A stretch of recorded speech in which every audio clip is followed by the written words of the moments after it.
Okay, so we're making an Ayurvedic cough syrup.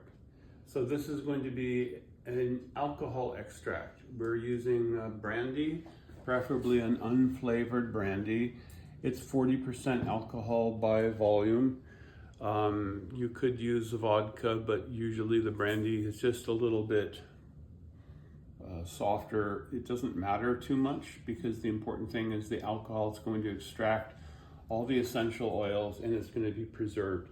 The other primary ingredient is going to be honey. And there's all these masalas that we're using. You want me to go this side? So these are all the masalas we're using. Star anise. We're using cinnamon chips. We're using whole nutmeg. We are using pipali, long pepper.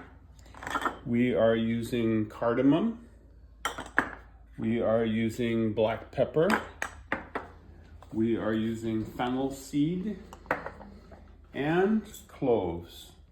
So I'm going to use about this much ginger, about the size of a normal person's thumb, a little smaller.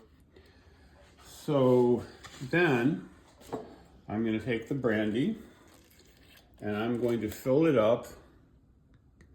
I'm just pouring. There's a lot of things that are floating.